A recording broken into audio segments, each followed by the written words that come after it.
Hello, everyone, and welcome to the Very Cold Lasagna Podcast. I'm your host, Dylan Lasagna, bringing you all the filthy casual takes on the world of sports for all you sports fans out there like you and me.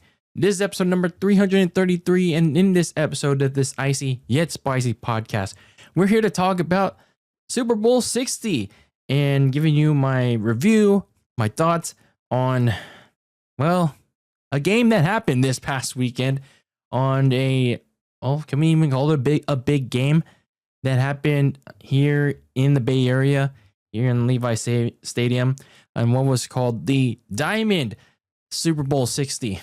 Yeah, the Diamond celebration of America's big game.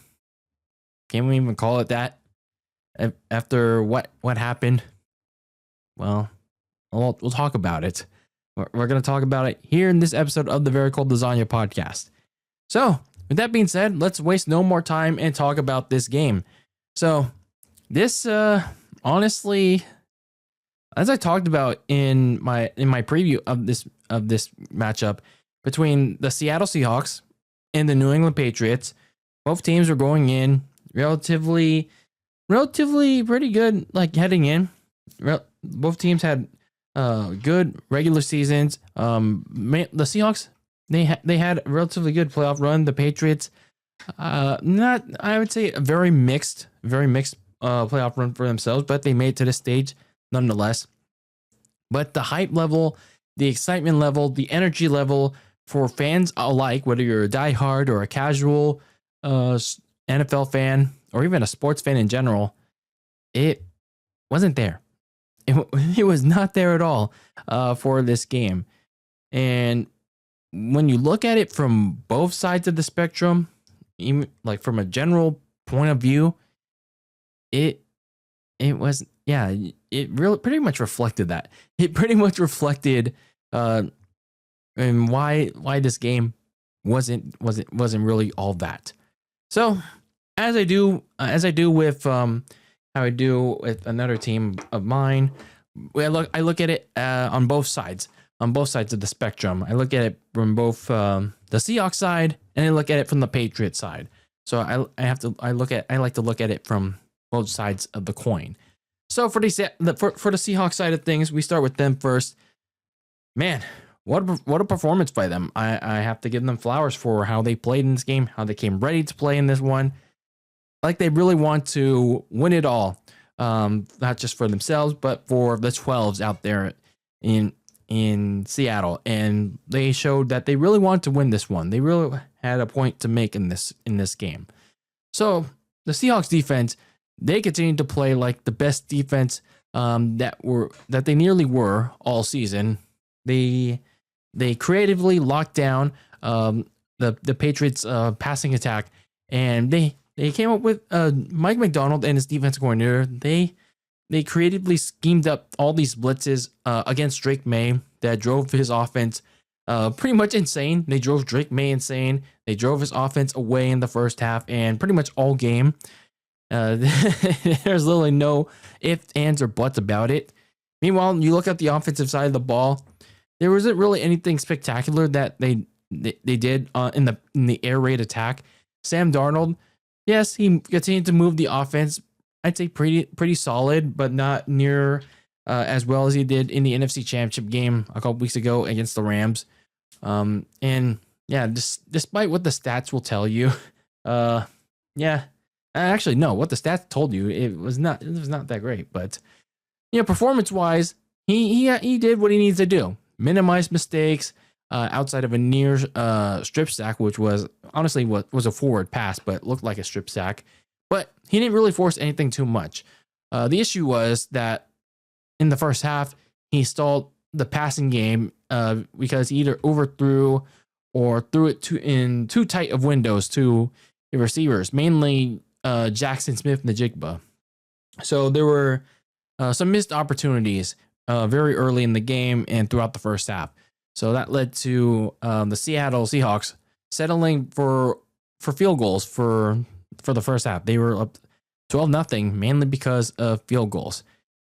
Why do you think Jason Myers scored half of the points for Seattle when things were all said and done?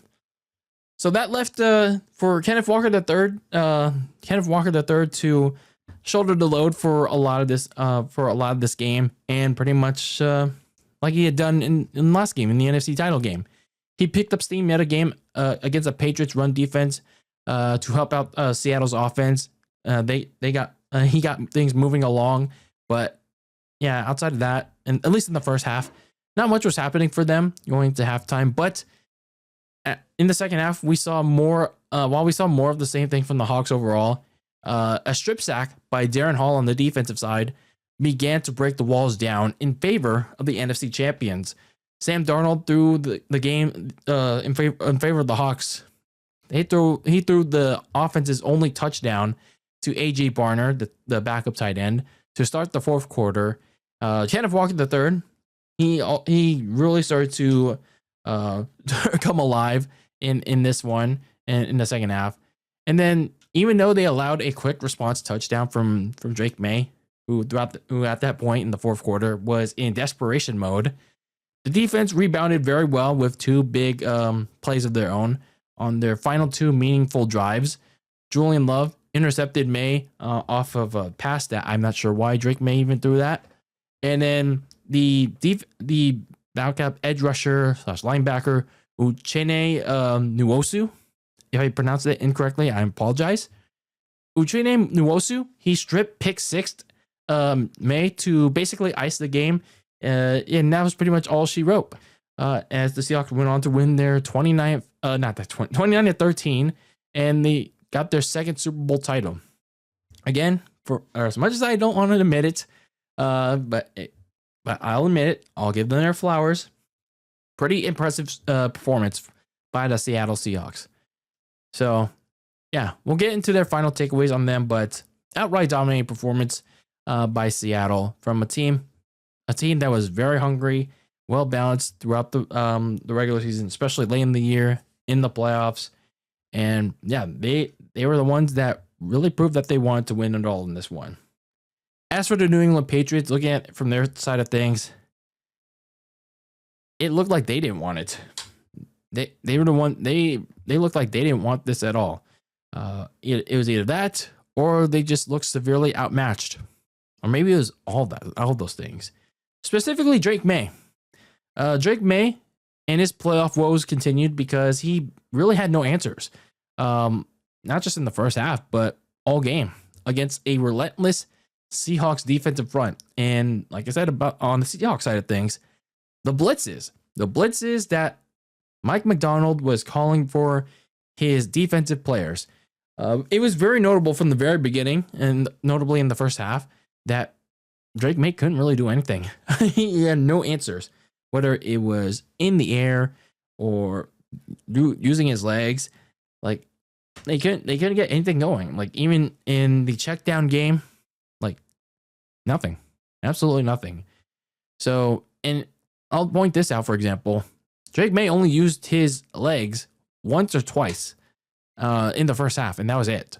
But he failed to find anything for his receiving core, which didn't help him out either, by the way, in separating from the corners against which was a very good Seahawks backfield.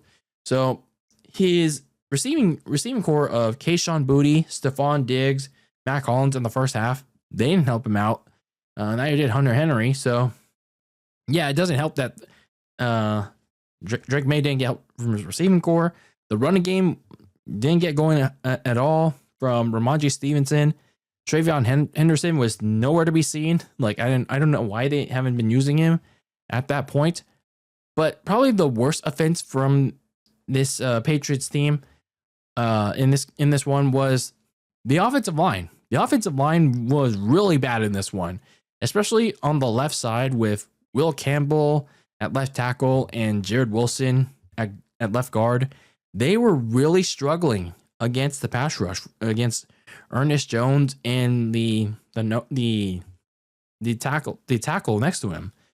Like they were really struggling against them, especially Will Campbell. They were on one play he was like trying to block. I think it was Ernest Jones, and then he was like kept stepping back, and then he's just like well under pressure, and then that he fell back too much into Maye, and that led into 3 sacks in the first half. And I believe one of those sacks, like it was Campbell or Wilson, that just like directly fell onto Maye, and that led to him getting sacked. Big yikes. So yeah, that was 3 sacks in the first half alone for Drake Maye. So yeah, it was not great at all for the second-year quarterback. But on the other hand, the Patriots defense, they played okay enough to hold the Seahawks defense to just 3 field goals at halftime. So it actually wasn't 12-0 at half, but it was actually 9-0. But they still had their own fair share of issues, like the run defense. They were getting Kenneth Dog Walker the third, and they didn't adjust to stop him. Like they were still having problems with Kenneth Walker. They were able to generate some pressure and blitz Sam Darnold, but they couldn't finish the job with a sack until I think it was around the 3rd or 4th quarter.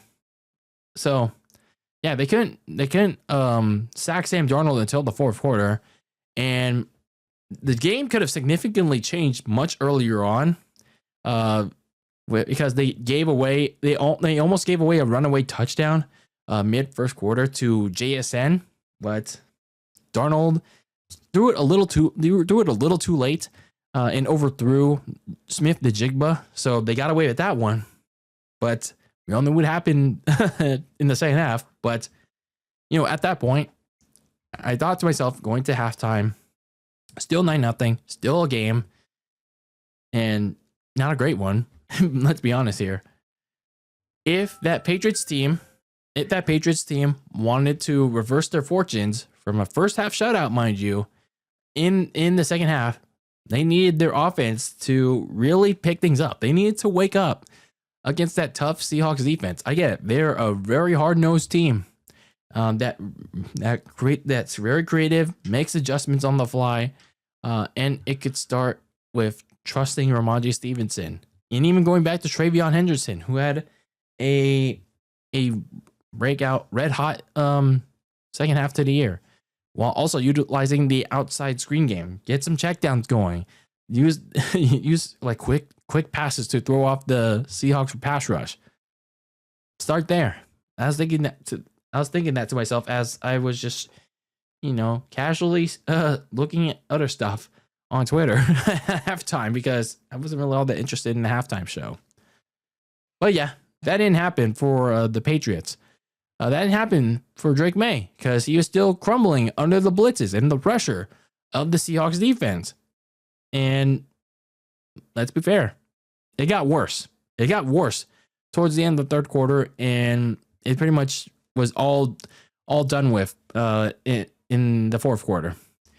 And with Drake Maye's strip fumble, sack fumble at the end of the third, and 2 turnovers in the fourth. Now, in fairness, it was kind of a game. It was kind of a game in very early in the fourth quarter. Drake Maye did prevent a shutout.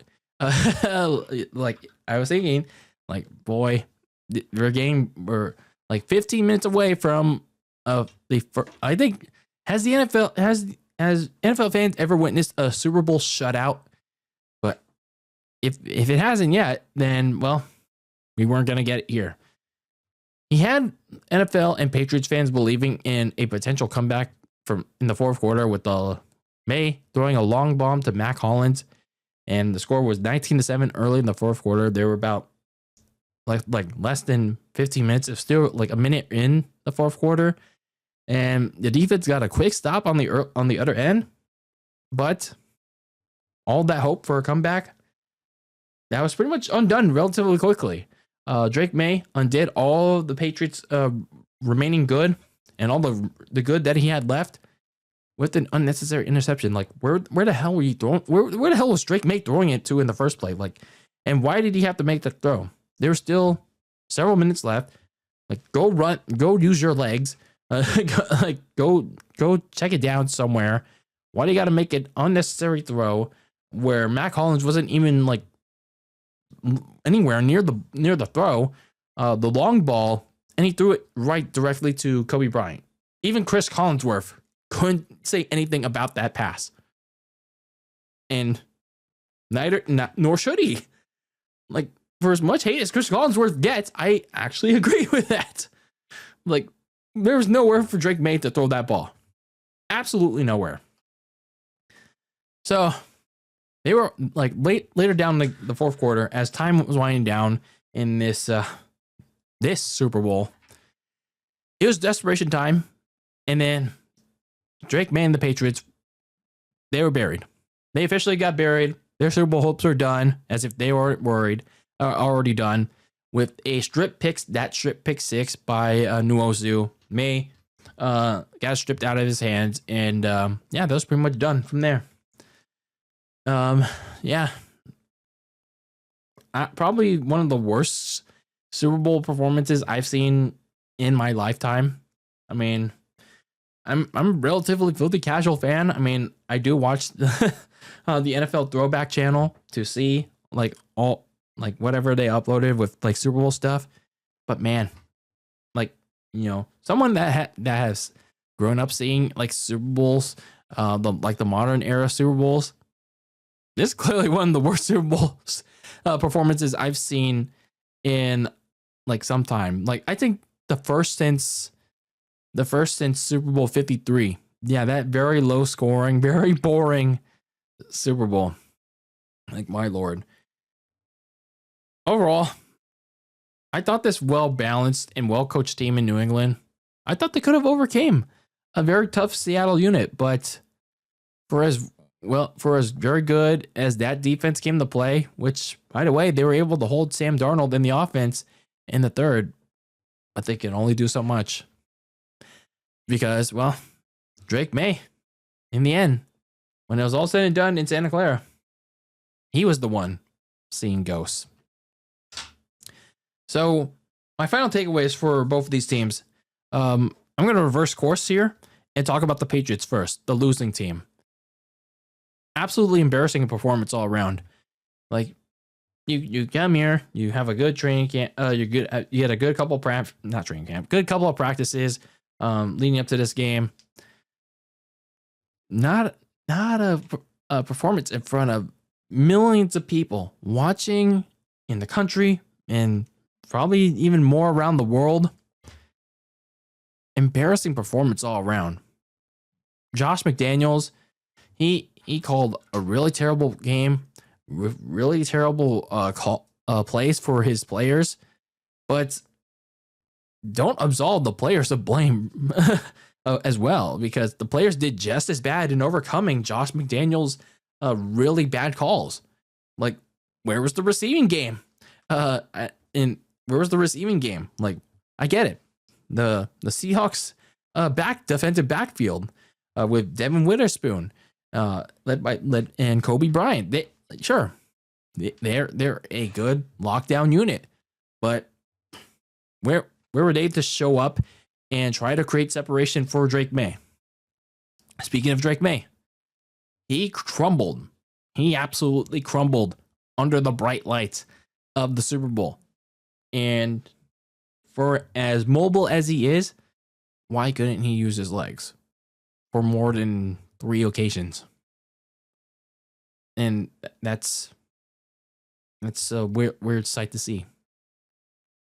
And, you know, it doesn't help that the offensive line, especially on the two people on the left, and Will Campbell and Jared Wilson, they were very bad in this one. So overall, it was a collective, terrible offensive effort that pretty much negated a pretty good defensive effort.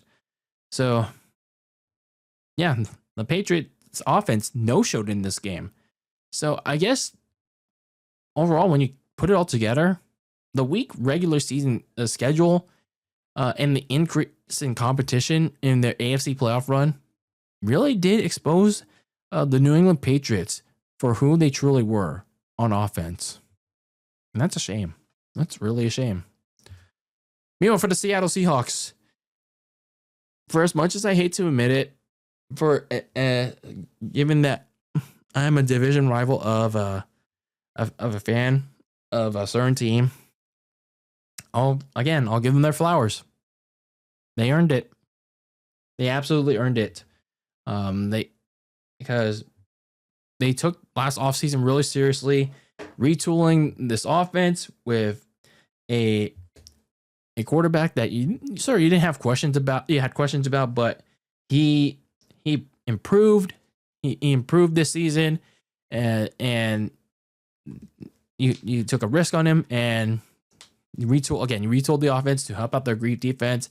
And after some time, it paid off to create this balancing act, especially with the run game towards the end of the season, even at the cost of losing one of those running backs in the playoffs.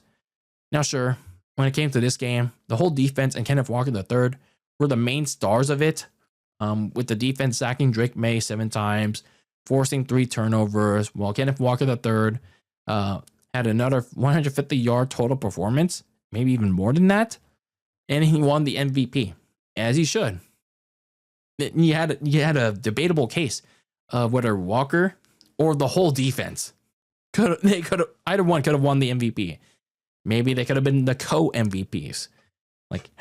When was the last time there were co-MVPs? Because you could have made a great case for either one of them winning the MVP. Maybe even both of them. Both of those things. The whole Seattle defense and Kenneth Walker III being co-MVPs. But that's just me. But their overall team performance goes to show how well the front office and head coach Mike Macdonald, who coached another good game against, in fairness, a weak team, but still, you got to play who's in front of you. They drafted some really good defensive studs, and Mike Macdonald has coached them really well to create a team that's gonna be here to stay for a while. As much as I hate to admit it, as a team of a division rival, of their division rival. But hey, I gotta give them their flowers. I gotta give them credit for where it's due. Gotta be the bigger man, pal. So, yeah. The Seahawks, they earned this one. Yeah, they got their second Super Bowl title, and yeah, they're going to the offseason celebrating it. So one last note about this Super Bowl. Overall, this sucked. This is a crappy Super Bowl, not because of the winning team. Well, yeah, part of it was the winning team, but it was just so boring. It was just so boring. The commercials sucked, and I can't really say too much about the halftime show with Bad Bunny because I don't know his music. No offense to this, not to offend anybody. I just don't know Bad Bunny's music all that well. I only know Bad Bunny for the 2 WWE matches that he had with Damian Priest. Okay, that's all I know about Bad Bunny. Okay, that's all I can say about that. So let's finish off this episode with looking ahead to the offseason for both the Seahawks and the Patriots. Starting with the new, reigning, defending, undisputed Super Bowl champion, Seattle Seahawks. So clearly they're off the high of winning their second Super Bowl. They now got to turn to, after celebrating it in the Pacific Northwest with their fans, they will have to turn to what will be a busy offseason for them to try and keep some of their core intact, while also adding some through the draft. Now the thing is, while building it through the draft, they only have 4 draft picks. I don't know if that's including comp picks, but they'll have four picks going into this draft. So not many at all. But the good thing is, for the Seahawks, they're going to have a good, healthy $77 million to spend in free agency. So plenty of money to work with in a month or so. So the 2 key free agents that they're going to have to really try to keep are their Super Bowl MVP running back in Kenneth Walker III and safety Kobe Bryant. So that's the two main guys to keep that Seattle's trying to keep. But also of priority is that is Jackson Smith-Njigba, Leonard Williams on the defensive side, and corner Devin Witherspoon. They're all eligible for new big fat contracts. So Seattle has to pick which one, if not all of them, are gonna get those extensions this offseason. And they're gonna try to do it pretty early.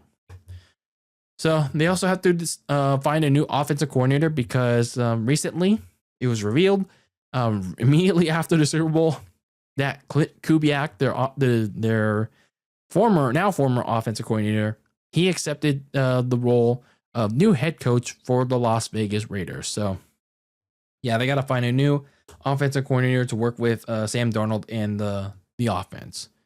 So look for Seattle to get those needs done relatively early and add more as they build for their title defense this September. Meanwhile, for the New England Patriots, they have a long yet short offseason that's going to start next month to think about how to get back to this point, which is going to be tougher and hopefully win. As for them, when it comes to money to spend, they have about $38 million. I don't know how many draft picks that they'll have. I'm sorry.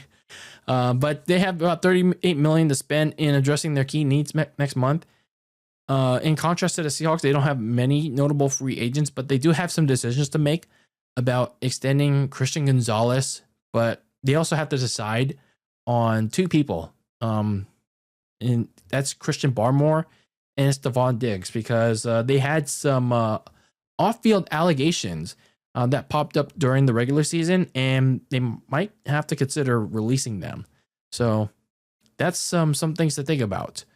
As for team needs, the ones that stand out to them right now are getting two top receivers, because as we saw in the Super Bowl, yeah, that was a major issue. They also might have to consider getting some help on the defensive line, because one of them is a free agent and Kyrus Tonga. And if they end up releasing Christian Barmore, that becomes another priority on the interior D line. For now, we certainly know that it's not going to be easy to get back to this point for the Patriots, even though the AFC is kind of the weaker conference at the moment. But you still have to contend with a Bills team that's going to have a new head coach, but still is going to have Josh Allen in the AFC East. The Broncos are going to be in the AFC as well. And Bo Nix is sure bound to be healthy, looking for payback. And you still have that what if from the AFC title game, as well as the other teams like the Ravens and the Chargers in the mix in the AFC race as well. So overall, when you look at this Super Bowl, again, not great by any means, but also not good as well.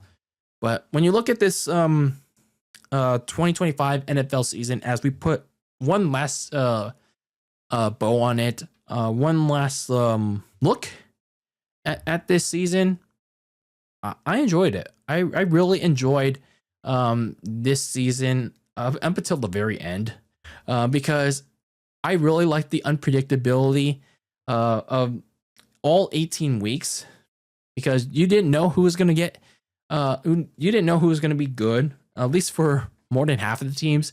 And there were a lot of unpredictable games, unpredictable teams. And again, you didn't know who was going to go into the playoffs for at least a lot of the teams. It changed almost every week. And even in the playoffs, nearly every team had a case of reaching this point. But as I mentioned repeatedly, it's just a shame that said enjoyable season ended with one of the most boring, and you can also make a case of one of the worst Super Bowls of all time. Now, sure, there can be an argument that it was a defensive battle, but if the quarterbacks are playing mediocre or as crap as Drake Maye had played, and the kicker scores half of the points for the winning team, then it becomes boring.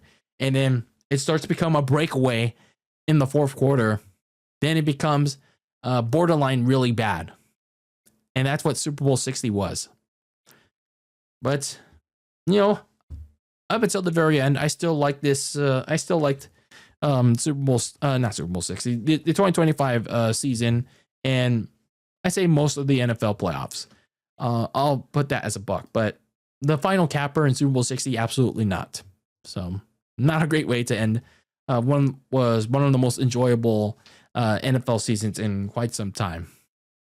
So here we are.